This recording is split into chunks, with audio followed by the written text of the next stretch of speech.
नाज़रीन, इस्लाम आबाद ऐं रावलपिंडीअ में तेज़ बरसातुनि खां पोइ ॿोॾ वारी सूरतहाल पैदा थी वई आहे। इन हवाले सां वधीक अपडेट करण जे लाइ असां सां टेलीफोन लाइन ते मौजूदु आहे मेहरान टीवी जो रिपोर्टर मदثر राजपूत। जी मुदثر, छा तफ़सीलात आहिनि?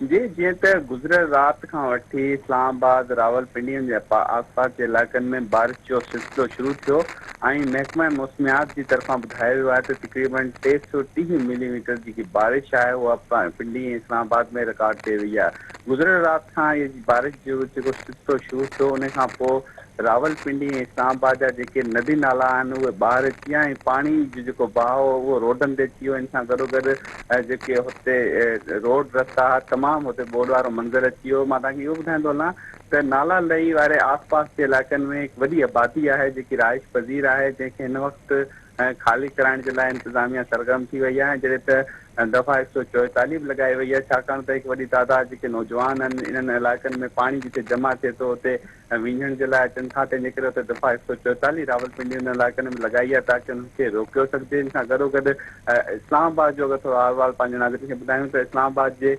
E11 ऐं G11 जे भरिसां जेके नदी नाला आहिनि उहे बि पाणी सां भरिजी विया आहिनि। रोड रस्ता बि उन वक़्तु जेॾी महिल बारिश जो सिलसिलो हली रहियो हो त उहे रोड रस्ता बि पाणी सां भरिजी विया। जॾहिं त इस्लामाबाद जो जेको इंफ्रास्ट्रक्चर कुझु इन तरीक़े जो ठहियलु आहे त बारिश जेॾी महिल थींदी आहे उनजे कुझु टाइम ताईं पाणी रोडनि ते रहंदो आहे, पर जॾहिं त कुझु देरि खां पोइ जे बारिश ख़तमु थी वञे त पाणी ख़तमु थींदो आहे। पर जॾहिं त रावलपिंडी जो जेको असांजो इंफ्रास्ट्रक्चर जेको ठहियलु आहे उते उन मुताबिक़ पाणी काफ़ी ॾींहंनि ताईं हुते मौजूदु रहंदो आहे। ऐं इस्लामाबाद में त हिन वक़्तु बारिश जो सिलसिलो रुकी चुको आहे ऐं पाणी जेको रोडनि ते बीठल हो वॾी तादाद में उहो बि घटि थी चुको आहे। पर रावलपिंडी जे जेके इलाइक़ा आहिनि नाला लही इन सां गॾोगॾु चकशेदार ऐं कुड़ी रोड ऐं ॿिया जेके इलाइक़ा आहिनि उहे हिन वक़्तु बि पाणी में ॿुॾल आहिनि ऐं हुते इंतिज़ामिया सरगर्म अमल आहे। इन सां गॾोगॾु आर्मी पारां बि हिन वक़्तु इमदादी टीमूं मोकिलियूं वियूं आहिनि। दिल्ली इंतिज़ामिया सां गॾु सहकार सां गॾु मौजूदु आहिनि आर्मी टीमुनि पारां।